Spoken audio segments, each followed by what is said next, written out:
सो हम डिस्कस करेंगे डिटेल में ई वे बिल कैसे हमको जनरेट करना है, ये सारे पॉइंट्स है, क्या उसका मीनिंग है, कब जनरेट करना है, कितनी उसकी वैलिडिटी है, व्हेन करना है, तो वो सब हम अभी डिस्कस करेंगे। तो let's talk about meaning, right. E way bill is a electronic way bill for movement of goods. There has to be movement of goods. Mark this word. There has to be movement of goods. यहाँ से वहाँ वो goods जाना चाहिए. That is not related to service, right? मतलब goods ही involve है इसमें. और वहाँ पे e-way bill gst.gov.in वहाँ पे जाके आपको ये e-way bill पोर्टल है जो हमारा GST के प्रिस्क्राइब किया गया है, वहाँ पे जाके आपको जनरेट करना है।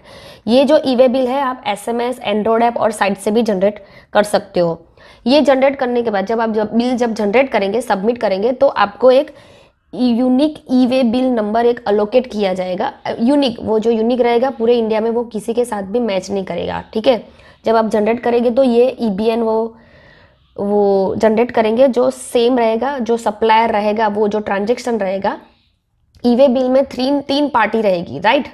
एक ट्रांसपोर्टर रहेगा, जो बंदा यहाँ से वहाँ वो मूव करेगा, सपोज महाराष्ट्र में जाके मूव करेगा तो वो एक ट्रांसपोर्टर रहेगा, राइट। मैं कंसाइनर हूँ, मैं माल भेज रही हूँ, राइट, मैं सेलर हूँ, तो आई एम अ कंसाइनर। और जो बंदा रिसीव कर रहा है, जिसको मैं सेल कर रही हूँ, दैट इज कंसाइनर और recipient, you can say like that, okay, yeah. और purchaser also. Next point is when to generate, कब जनरेट करना है ई वे बिल। एप्लीकेबल क्या है, ऐसा सर्विस सेक्टर को तो है ही नहीं, चलो, मगर कब करना है, गुड्स में भी सारे केस को करना है या वही हम डिसाइड करेंगे कि e way bill has to be generated, there is a movement of good, right, okay, but value should be more than 50,000 per invoice और aggregate of all invoice, right. It means कि जब आप ई way bill generate कर रहे हो तो 10,000 का invoice है तो नहीं करना है, राइट। हमारे लिए 10,000 का है तो नहीं करना है।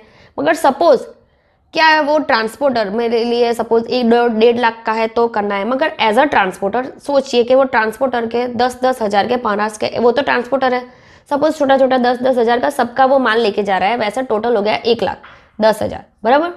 तो उसको करना है तो ट्रांसपोर्टर की लायबिलिटी रहेगी, तब जाके वो उसको ई वे बिल जनरेट करना है, क्योंकि मैंने तो 10,000 का ही माल भेज रही हूँ तो मैंने नहीं किया। मगर जब ट्रांसपोर्टर के केस में उसको 50,000 के अबव चला जाएगा तो उसको करना है। सपोज मैं खुद ही अकेली ही 2 लाख का सामान भेज रही हूँ, राइट, तो मुझे तो करना ही है।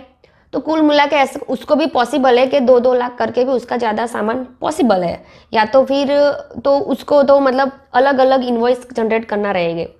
ट्रांसपोर्टर को अलग अलग इनवॉइस उसको हाथ में रहेंगे, मेरा 2 लाख का, किसी और का 5 लाख का होगा, ऐसे सारे ई वे बिल उसको हाथ में रखने पड़ेंगे, राइट, या।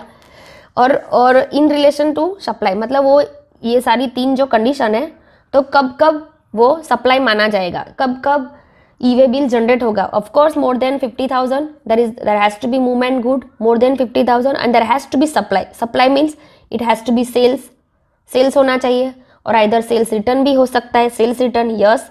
Inward supply for unregistered person, ऐसा नहीं कि रजिस्टर्ड पर्सन से ही हम सप्लाई करेंगे तो ही ई वे बिल करें। अनरजिस्टर्ड पर्सन होगा, उससे हम पार परचेस कर रहे हैं तो मेरे को करना है, मैं तो रजिस्टर्ड हूँ तो मुझे करना है, किसी और को, इसी एक को बंदे को तो करना ही पड़ेगा। और सप्लाई में भी विथ इसमें सप्लाई में भी उसके एडिशनल पॉइंट्स है कि सेल्स विथ मॉनेटरी पेमेंट, मतलब पेमेंट मतलब कैश से, चेक से, जो भी होगा तो करना ही है। ब्रांच ट्रांसफर है, मेरी कंपनी है, मेरी ब्रांच मुंबई में है तो भी मुझे ये e way bill generate, invoice of course नहीं करना है, राइट। मगर ब्रांच ट्रांसफर है, मेरे ही गोडाउन में जा रहा है, मेरी 10 ब्रांच है, 10 अलग अलग ब्रांच में मेरा सामान जाता है, राइट, तो उस केस में भी ई वे बिल आएगा। एक्सचेंज और barter system means you know like कि किसी को मेरे पास से ये पेन चाहिए थी, उसने बोला कि तू मुझे अगर रबर दे दे मैं तेरे को पेन दे दूंगी, राइट, तो वो भी एक बार्टर सिस्टम हो गया। तो उस केस में भी आपको ई वे बिल जनरेट करना ही है, वो that is non monetary payment, मतलब which is not monetary payment.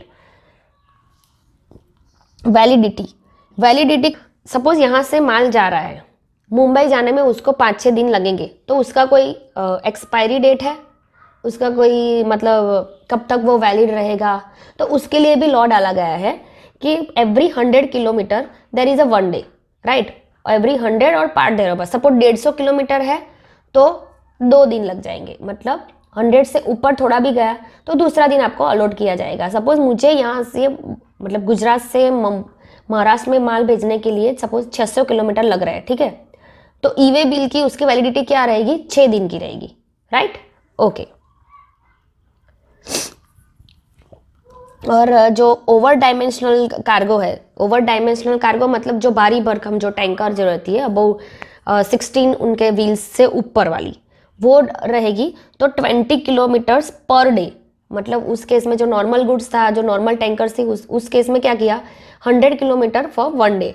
इस वाले केस में हर 20 किलोमीटर, क्योंकि उसका वजन ज़्यादा है तो वो शायद थोड़ा धीरे से जाएगी, इसलिए उसको थोड़ा रिलैक्सेशन दिया गया है कि एवरी 20 किलोमीटर उसको 1 डे प्रोवाइड करेंगे। मतलब यहाँ से मुझे सपोज अहमदाबाद भी भेजना है, राइट, 100 किलोमीटर्स, तो भी मेरे को मतलब 5 दिन दे देंगे वो लोगों e way bill, right, yeah. Then next is who should generate. 3 cases है, ट्रांसपोर्टर है, कंसाइनर है और कंसाइनी है।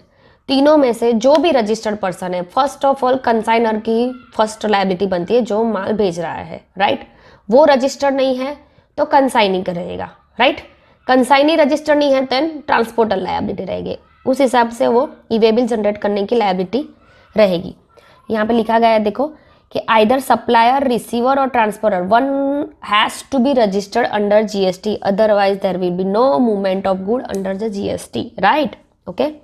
डिटेल्स में हमने दी गई है कि जो ई वे बिल रहेगा उसमें पार्ट ए में क्या रहेगा, पार्ट बी में क्या रहेगा, उसमें क्या मेंशन करना होगा और पार्ट बी में क्या मेंशन करना होगा। पार्ट ए में करना रहेगा जीएसटी नंबर, उसका प्लेस ऑफ डिलीवरी, कहाँ पे डिलीवर करना है, इनवॉइस, चलन नंबर, उसकी कितनी वैल्यू है, मतलब बिल वैल्यू कितनी है, टैक्स अमाउंट क्या है, एचएसएन कोड क्या है, रीजन क्या है, ब्रांच ट्रांसफर है, सेल्स है, वही अप्रोक्सीमेट डिस्टेंस जो ऑटो पॉपुलेटेड रहेगा, जो ऑटोमेटिकली आ जाएगा।